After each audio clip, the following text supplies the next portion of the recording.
And I hope you're excited for us to continue our class. And so if you have your Bibles, go ahead and turn to 1 Samuel 31. 1 Samuel chapter 31. And as customary, we're just going to give just a brief recap as we kind of situate ourselves with the story that we've been going through. We've been going through the life of Saul and David. And over the last 7 years, Saul has been attacking David and trying to capture him. But that's fixing to come to an end because the 5 Philistine kings have all come together. Saul has been king of Israel for 40 years. And for 40 years, he has protected Israel. He's had some fantastic victories against the Philistines. Israel has grown under his kingship. They are probably the wealthiest and most secure they've been probably since the days of Joshua. And so Saul's been a good king from a financial stability, security standpoint. Not so much from a spiritual standpoint. But the 5 Philistine kings feel like, okay, he's old, he's lost a step, and now is the time to strike. And so they go up to the Jezreel Valley, and David is initially called to go with them. But when he gets there, the other Philistine lords say, David, the defeater of 10,000 Philistines is not going to fight with Philistines. So they send David away.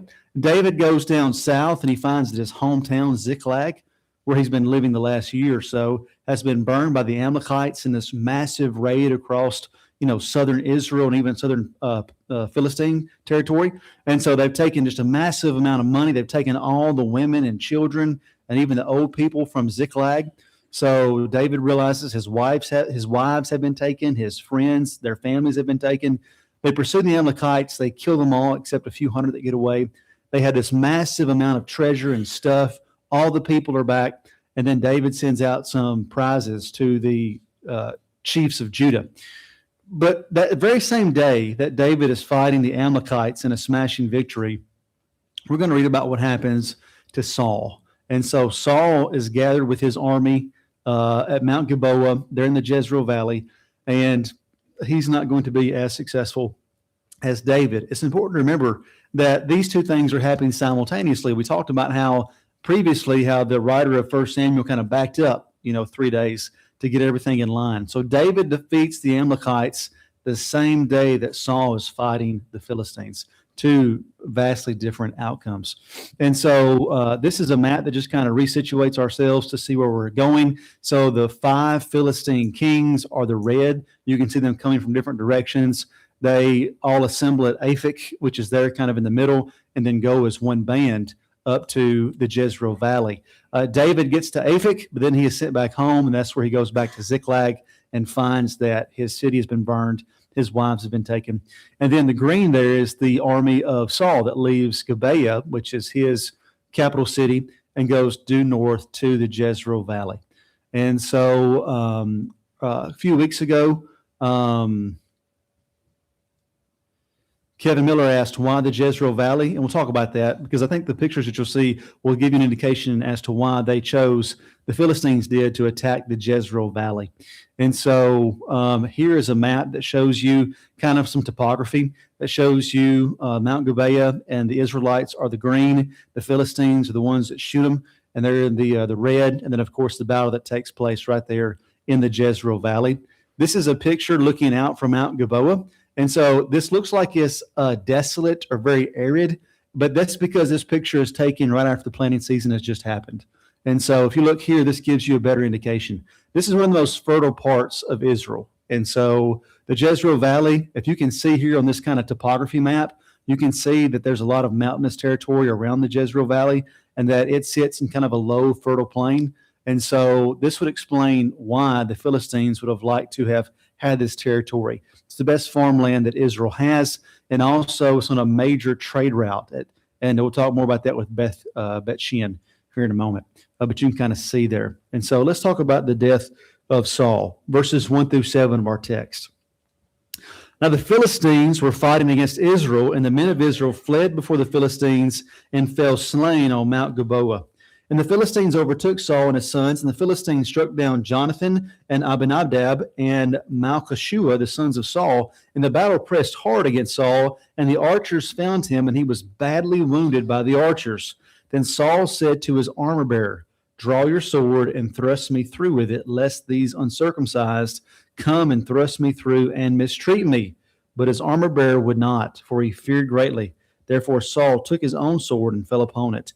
And when his armor bearer saw that Saul was dead, he also fell upon his own sword and died with him. Thus Saul died and his 3 sons and his armor bearer and all his men on the same day together. And when the men of Israel who were on the other side of the valley and those beyond the Jordan saw the men of Israel had fled and that Saul and his sons were dead, they abandoned their cities and fled, and the Philistines came and lived in them. And so here we see that the battle ensues. And we talked about this a few weeks ago as we talked about the typical soldier in the Philistine army and the typical soldier in the Israelite army. The Philistines, they're just better any way that you can measure it. They got more men.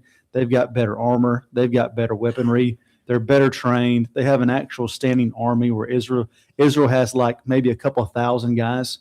That's kind of an army, but most of them are just kind of conscripts that have come off the farm, to protect the nation. And so Saul knows they're beat before the battle ever begins. That's why that's why he's asking for God to give them help. That's why he goes to the witch at Endor, because he just realizes that this is not going to end very well. And so the Israelites, they engage the Philistines, and it's just a mass slaughter. And so the line breaks, they run back to Mount Gibeah, and they just get mowed down. And so the 3 sons of Saul, obviously the most important is Jonathan, the eldest son, and also the crown prince. But the 3 sons die, and so that leaves one son, Ishbosheth, and we'll talk about Ishbosheth later. You may say, well, why isn't Ishbosheth there? Well, there's probably a few reasons, but under Israelite military code, you only had to have 3 sons go to fight. And so, everybody's seen, I'll get my things mixed up, but like in the Civil War, there were like 5 brothers who died at one battle, and like in World War II, I think that there was like maybe 3 or 4. The United States made where brothers couldn't serve in what I'm saying? Like you couldn't do that. In fact, or at least you can't be made to. Does that make sense?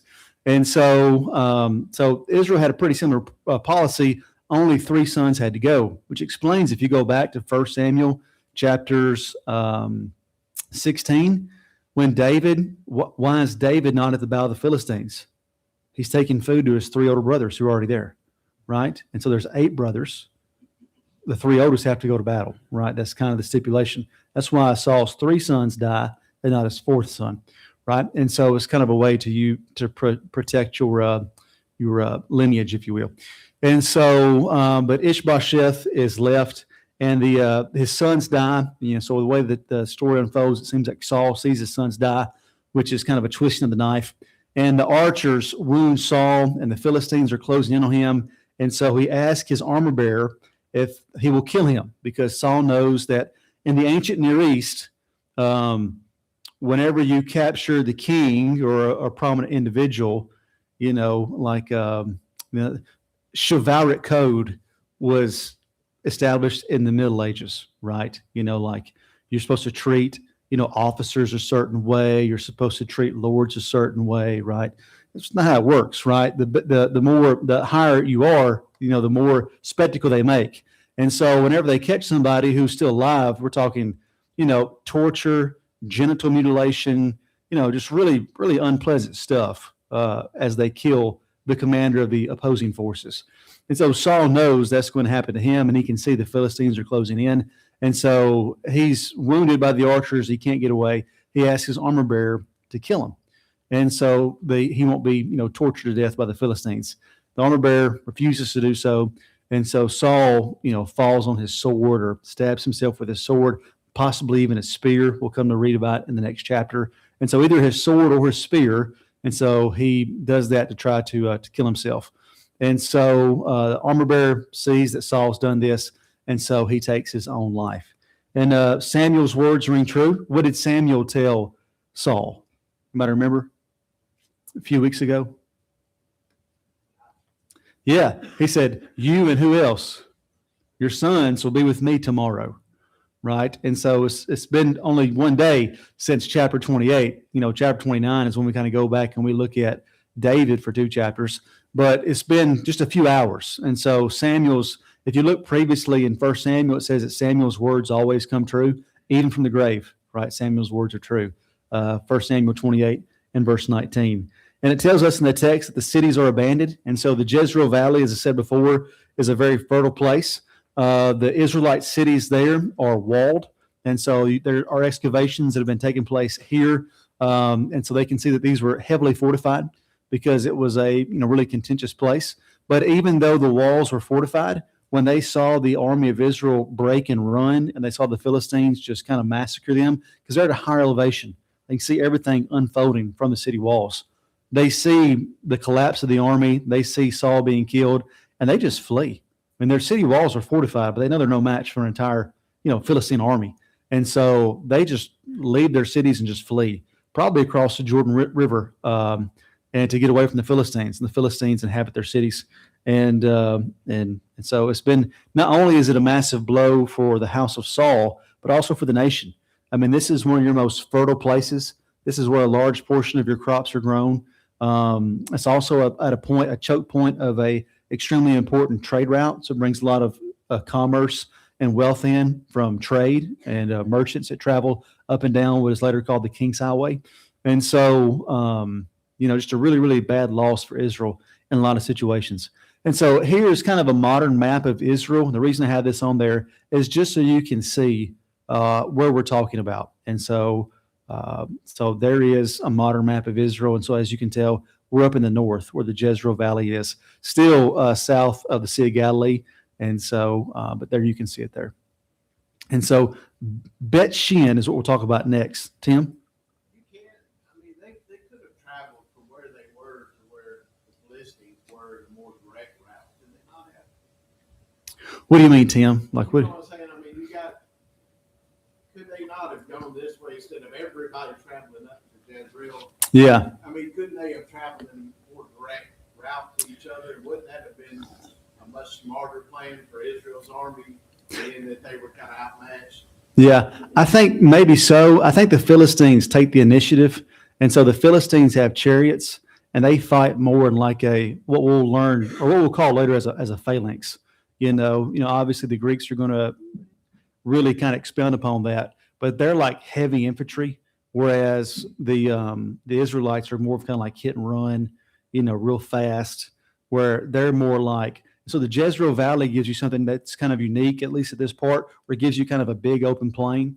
It gives you a lot of space, as we saw in those pictures, for your chariots to maneuver, for your heavy infantry to get there. So I think the Philistines choose that particular location for a purpose. And of course, Saul's number one job as the king is to defend his nation and territory. So I think the Philistines are the ones who picked the battle site. And I think Saul is the one who's having to be forced to go up there. Now, hindsight's 2020. You can play Monday morning quarterback. Maybe Saul should have took his army and then gone and attacked the 5 Philistine cities. But the fact that he was going to die and God was kind of removing him. Yeah.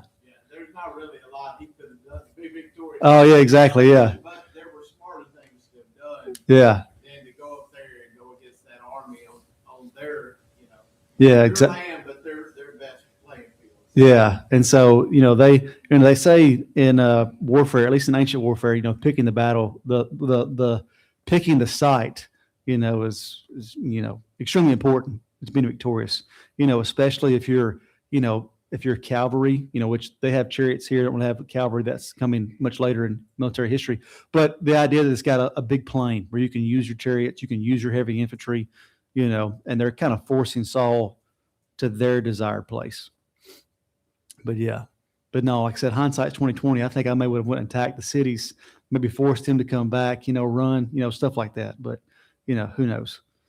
And so Bet Shean or Beth Shean is a very important city. And so that's going to be coming into play here in just a minute. And so, but the next day, let's look at verses 8 through 13 of our text.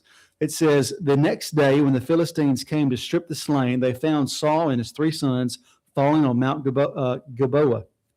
They cut off his head, stripped off his armor, and sent messengers throughout the land of the Philistines to carry the good news to the house of their idols and the people. And they put his armor in the temple of Ashtaroth, and they fastened his body to the wall of Beth Shean.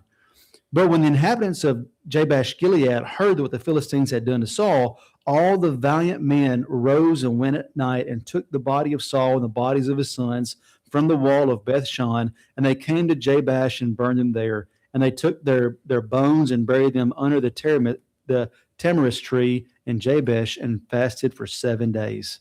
And so here is Mount Gilboa. And so obviously we can't go to the exact spot and say, this is where Saul died. But you could go to this spot right here pretty much and look around, in about 100-yard circle and know this is where Saul and his sons died. And so the battle takes place on the Jezreel Valley Plain. The Israelite army breaks. They run back their fortifications on Mount Gilboa. There's also a fortified city on top of Mount Gilboa. And so maybe perhaps they thought they could get to the city walls, but they're mowed down by the cavalry before they can ever get there. And so this is where Saul, the first king of Israel, and his sons die, right here kind of on the apex of this, what we would call a hill, they call mountains, right? And so they desecrate the bodies of Saul and his sons. So a very common thing in the ancient world is to go after the battle and you strip the dead. You look for anything that's valuable. Interestingly enough, I was reading about the Napoleonic Wars. And do you know what was one of the most valuable things that was taken off dead soldiers during Napoleonic battles? Teeth. Yeah. Kevin Miller with the question and answer being right. So I read that. I was like, that's amazing, right? But yeah, teeth. So like half the people in like England were walking around with like dead French soldiers' teeth because the hygiene in England's really bad, obviously. And so it's a joke. No. So anyways, but what's not a joke is that they would pull the teeth out of dead soldiers and send them back to England. And anyways, but in the ancient world, you go through, you strip the bodies, you look for swords, you look for anything that could be of value. Roman soldiers used to keep their purses on them, like their money. So you go through there and try to figure out if you can find somebody's wallet, anything that you can use. And so they go through and they're stripping the dead and they find Saul, who's very easy to identify because Saul has on armor. And we're told that only Saul and his sons have armor on, right? They're the only ones. And so it's pretty obvious, okay, this old man with the armor, he's got to be at least 65, maybe older at this time. Obviously, the old dude with the super nice armor is Saul, and these other guys must be his sons. And so they cut off his head, they take off his armor, his royal armor, and they send it back to the land of the Philistines to go put in their temples. The Bible tells us that the armor goes to the temple of at Ashtaroth, and his head is actually sent to the temple of Dagon.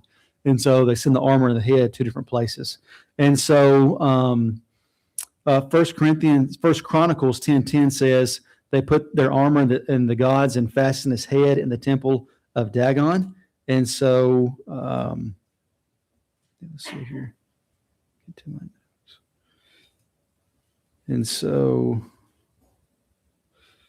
like I said, this is a great prize for the Philistines. And so before Saul became king, the Philistines they kicked the Israelites around for a couple hundred years. When they pretty much went in at will, bullied them. That's the story of the Judges. You get a little bit of a reprieve with Samson and the Philistines, but really the Philistines just kind of have their way. And then Saul comes on the scene as a king. And for 40 years, Saul defeats the Philistines. He keeps them at bay, and it's got to drive them nuts, right? Because they're bigger, they're stronger, they have better weapons, they have chariots, and they keep losing. Now, obviously for us, we realize because God is with Saul early in his reign. For them, it's just, we can't ever beat Saul. So whenever they do beat Saul and his sons, I mean, it's a massive thing for the Philistines. I mean, this has been a fantastic victory.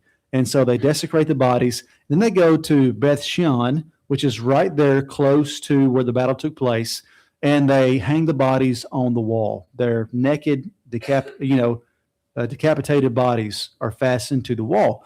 Now, the road that runs through Beth-shean is the most important trade route linking kind of Egypt up to what we call today Turkey, right? And so the city at Beth-shean is one of the oldest, most continuously inhabited cities in all of human history. And so there's ruins there from the Egyptians, from the Canaanites, from the Israelites, the Romans, the Byzantines. And so like I said, it's a very fertile place. Cities are well fortified. This is a picture of Beth-shean. And so here you can see you've got the Roman ruins there at the bottom. You've got the Egyptian palace that was built there in about 1400 BC. You've got the Israelite fortress, which is up there on top. You can actually see where the Israelite fortress is if you have good eyes, and the wall is still there. And so you can actually go to the wall where Saul and his sons were fixed to. And so obviously this would have been a major road. And so when people went by, the idea is they'll come by and see Philistines now are the new rulers of the city, and here's the old Israelite king. And so, but the men of Jabesh Gilead have something to say about that. And so in verses 11 to 13, we read, and so the men of Jabesh Gilead hear the things that have taken place, and so they decide they're going to honor Saul and his sons. So they go at night, the valiant men, so the warriors of Jabesh Gilead, travel 9 miles, cross the Jordan River, go up to the wall and get the bodies off the wall, take them back over the Jordan River, 9 miles back to Jabesh Gilead. And there they burn the bodies, and but they don't incinerate the bodies. And so it was not their custom to incinerate bodies completely, but just basically to get it hot enough to melt the flesh off so you can get to the skeleton. And so then they would bury the bones. And so it was kind of like a expedited way to kind of, the decomposing process. And so they wouldn't burn bones. That was considered to them to be desecration. And so, but they would get it hot enough to where the bones slide right off. It's kind of like whenever you cook, like pork or like cook like a turkey, like how it's done. You like twist it and take the bone out, right? So same thing with a person. And evidently, okay, just from the text. And so, but they take the bones out, and then they, have an honorable funeral for them and bury them, and then fast for 7 days. And there's probably several reasons why they do this. Maybe because they are close to them. I think it's actually more than that. Saul has a real connection with Jabesh Gilead, and that is that when Saul is a young king back in 1 Samuel chapter 11, the very first thing he does as a king, the Ammonites have a warlord by the name of Nahshon. And so he's a warlord. Israel's very afraid of him. And he goes there and he tells the citizens of Jabesh Gilead, bow down to me or I'm going to cut off everybody's left hand or whatever it was. I forgot now what it was, but and so they're like, can you give us like 5 days to think it over? He's like, yeah, I'll give you 5 days. And so they send messengers to Saul, who's just been crowned king. He's like 25 years old. He's never done anything as king before. He's plowing a field when the messenger gets there. He sends out the call. Very first thing he does as king is march up there, and he fights against the Ammonite warlord and wins. So it's a massive victory. The nation is so excited they actually crown Saul twice. Right? He's already been crowned king, but then he goes up and he beats the Ammonites at Jabesh Gilead, and they come back and have an even bigger, massive celebration and say, okay, you're really the king now, right? You've proven yourself. And so that was Jabesh Gilead. But also we know that all the members of the tribe of Benjamin are descendants from the women of Jabesh Gilead who were taken. Remember the civil war that takes place in the book of Judges and how there's only like 400 Benjamites left? And they got to find wives for them, and they get the wives from Jabesh Gilead. And so, depending on time frame, Saul's mother or grandmother, depending on how old he is and where you place it, is from Jabesh Gilead. And so, so number one, his mom's from here or his grandma, right? And number two, whenever the Ammonites were attacking us and going to cut off every man's left hand, Saul came with an army and had this massive victory. And so that's probably one of the reasons why the men of Jabesh Gilead do that. In 1 Chronicles 10, 13 through 14, it says this. It says, Saul died for his breach of faith. He broke faith with the Lord, and that he did not keep the command of the Lord, and also consulted a medium seeking guidance. He did not seek guidance from the Lord, and therefore the Lord put him to death and turned the kingdom over to David, the son of Jesse. We're also told that when this takes place in 2 Samuel 4:4, it says that when news gets there of the defeat and Jonathan's death, that the nurse of Jonathan's son, Mephibosheth, picks him up and is running, and she falls, and Mephibosheth is 5, and he becomes crippled, and he's crippled for the rest of his life. And so Jonathan's only son, who's 5, becomes crippled as a little boy, and he'll become a recurring character in David's life later on. And so, but David's going to send a messenger to Jabesh Gilead and praise them for their courage and taking care of the body of Saul and Jonathan and his brothers. 2 Samuel 2, 5 through 7. All right. Any questions on anything so far? No? Here on the map, it's kind of hard to see. The Jordan River flows north to south right there. You can see that green strip that goes down. So that's the Jordan River. On the left-hand side, you see Beth Shean, and on the other side of the Jordan River, you see Jabesh Gilead. This is a topographical map, so it shows you the elevations. So you can see just how much the land is not arable. It's just not good. And look how green the Jezreel Valley is. Look how large it is, right? And so you can kind of see that as to why the Philistines would have wanted this particular place. Right? It's the best farmland in all of Israel. And if you have this, who cares who has the rest of it? You think the Philistines and Israel or Saul, they went north to avoid having to go through possibly across the pass or across that mountain range that's going north and south there? Oh, yeah, I definitely think so, especially for the Philistines and their chariots and things of that nature. I mean, trying to go up those ridges and things of that nature. They were on opposite sides of that range. Is that correct? That's right. And so that range kind of goes right down through what we would call the land of Canaan. And there are some low spots here and there, but nothing like the Jezreel Valley there in the north. And so, yeah. So that shows you why they would take that trek, like you were saying. What, two passes right there? Yeah. And so you can see there where that major road that comes through, right? And so, like we were saying before, there's a major road that comes through that valley and then goes by the Jordan River right there, right? And that's where Beth Shean is. And so, yeah, good. All right. And so David hears about this. Remember, the battle takes place the same day that David fights the Amalekites. David gets back from his victory. They're celebrating. They're trying to rebuild the city, but they're, really excited because they've got their families back. They've got a load of cash they've taken from the Amalekites, but he gets bad news. So verses 1 through 10 says this: After the death of Saul, when David had returned from striking down the Amalekites, David remained 2 days in Ziklag. On the third day, behold, a man came from Saul's camp with his clothes torn and dirt on his head. And when he came to David, he fell to the ground and paid homage. And David said to him, Where do you come from? He said, I've escaped the camp of Israel. And David said to him, How did it go? Tell me. And he answered, The people fled from the battle, and also many of the people have fallen and are dead, and Saul and his son Jonathan are also dead. Then David said to the young man who told him, How do you know that Saul and his son Jonathan are dead? And the young man who told him said, By chance I happened to be on Mount Gilboa, and there was Saul leaning on his spear. And behold, the chariots and the horsemen were close upon him. And when he looked behind him and saw me, he called to me. And I answered, Here I am. And he said to me, Who are you? And I answered him, I'm an Amalekite. And he said to me, Stand beside me and kill me, for anguish has seized me, and yet my life still lingers. And so I stood beside him and killed him, because I was sure that he could not live after he had fallen. I took the crown that was on his head and the armlet that was on his arm, and I brought them here to my Lord.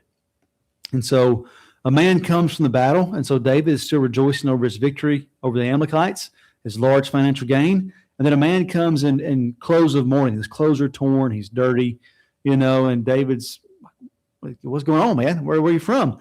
And he says, I just came from the battle. I think David's got a vested interest, right? I mean, he's an Israelite. He wants Israelites to win, but also he's got to play like he's the puppet of the Philistine king. So he's on edge. He wants to know what happens.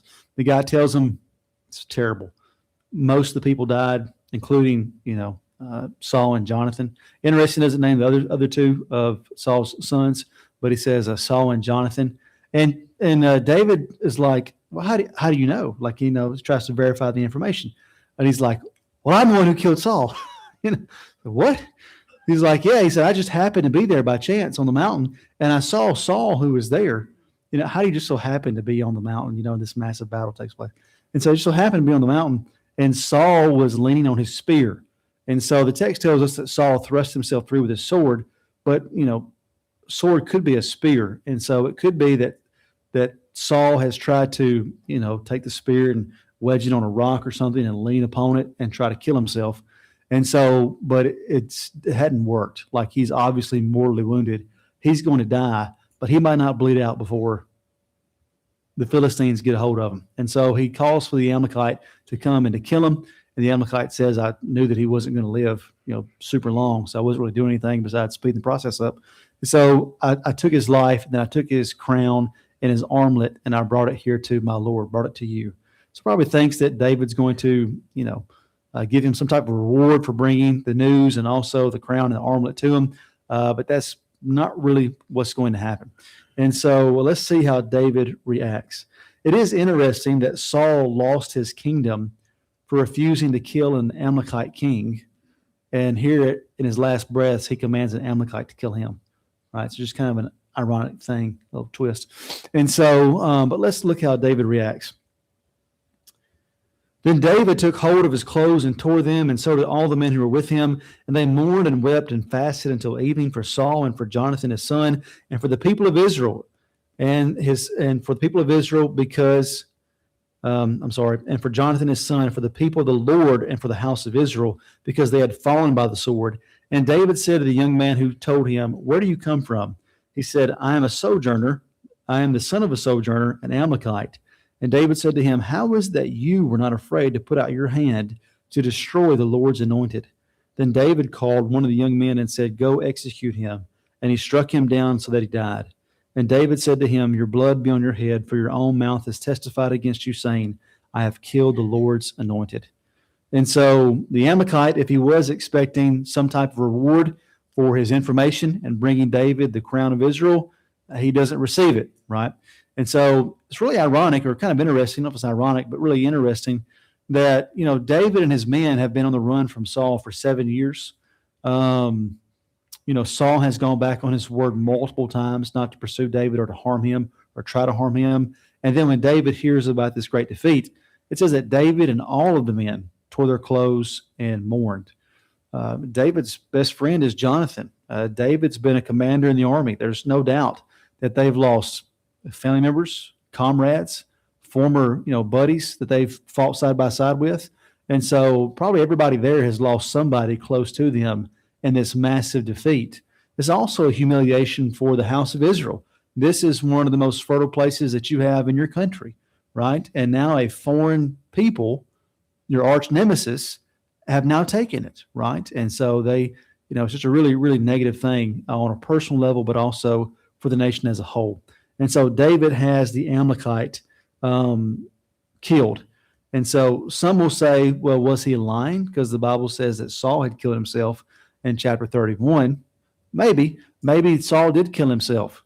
And then he's just a scavenger, and he's on the battlefield late at night or early in the morning for the Philistines, and he comes upon Saul and takes the crown and the armlet. Maybe, possibly. Maybe he's telling the truth. Maybe it happened exactly like he said. 1 Samuel 31, maybe he did fall upon his spear and his sword and then didn't kill him initially, right? And so then the Amalekite comes and sees and just obeys. And so David hears the news and he kills him. John? I think his story sounds kind of fishy. Yeah. It's like I just so happen to be on there. Yeah. Yeah. I don't know. It just seems like he's leaving out part of the story. Yeah. That's the most fishy part to me too, right? Yeah. And so, but he does have the crown. He does have the armlet. So don't know. We don't know either way, but the end result's the same. Yeah, exactly. Who we're closing in. So you just don't know.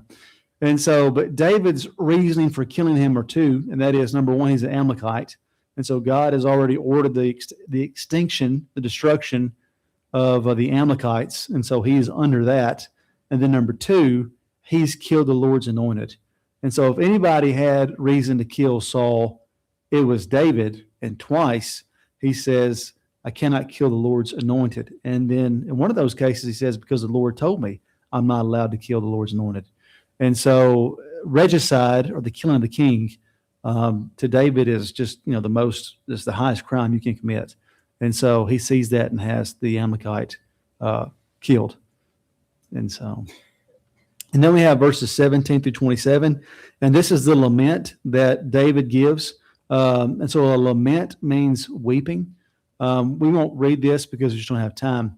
But the poem is titled The Bow. And so David says, I want this to be recited in Israel. I want the people to learn it. I want them to be able to recite it. And I wanted to put it in the book of Joshua. And so that's only mentioned in two places in the New Testament, here and also in Joshua 10:13. Whenever Joshua tells the people that he wants the account of the sun standing still to also be put in there. And so it's a book that's obviously at least 400 years old. And so that puts these, the stories of heroes. And so it means the book of the upright or the book of the righteous. And so he says people need to remember. And if you read the poem, we don't have time, but it's really interesting to me to see David's reaction when he hears that Saul has been killed. And then, typically, if you're going to be the new king, you would erase their memory. You would talk negatively about them. You would highlight their faults. Just look at how every president talks about the previous president. It's politics. It's not new. When Tutmosis III comes to power, he tries to, eliminate all the statues of his mom. It's just, and so when there's been several Roman emperors, I think Commodus, that whenever the next emperor came, they tried to wipe out all of his name from everything, right? And so, but David doesn't do that. He actually extols Saul throughout the book, or throughout the poem. He talks about how Saul brought prosperity to Israel and security, and how he was brave and he was a warrior like a lion. And so it's really interesting to see how he highlights that. And so, but three things he says over and over again is the phrase, how the mighty have fallen. And so he says that in verses 19, verses 25, and also verse 27. And really the main point is verses 22 and 23. From the blood of the slain, from the fat of the mighty, the bow of Jonathan turned not back, and the sword of Saul returned not empty. Saul and Jonathan, beloved and lovely, in life and in death, they were not divided. They were swifter than eagles, and they were stronger than lions. And so you have, David, really saying some nice things about David and Jonathan. Ken?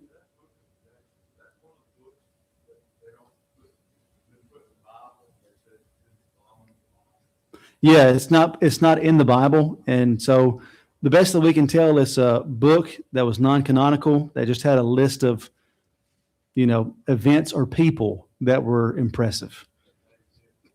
Yeah, kind of like a who's who, right? And so the two things that we have, like the longest day, is in the Bible and in the book of Joshua. And then, of course, this poem is as well, because the Bible tells us it is, right? No, we've never had it, never found it. Back in the 1700s, there was one that was published as the Lost Book of Joshua, but nobody believes it's original. I think it's just kind of a medieval work that was kind of put together. It has stories in it. So you can go online on Amazon and buy the book of Joshua, but it's not the one that David had 3,000 years ago, right? And so Saul reigned for 40 years as a king. And so one of the longest reigns. It's interesting that in rapid succession, you have a 40-year reign of Saul, David, and Solomon. And then, of course, that changes quite a bit after the kingdom is split in two. Manasseh has the longest reign of any, 52 years. And he's in Judah. And Jeroboam II has the longest reign in Israel, 41 years. And so just some takeaways for us this evening. Courageous action. And so I think the actions of the men by Jabesh Gilead, they were incensed by the way the bodies were being desecrated. It took a lot of courage to cross the Jordan River at nighttime, to go 9 miles to try to retrieve those bodies.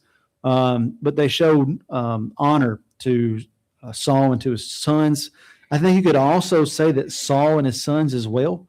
Saul is told by Samuel the night before that he's going to die in battle. And Saul, to his credit, he doesn't tell his sons to flee. He doesn't flee. He doesn't try to, send his soldiers in and hold back in the back and then try to get away.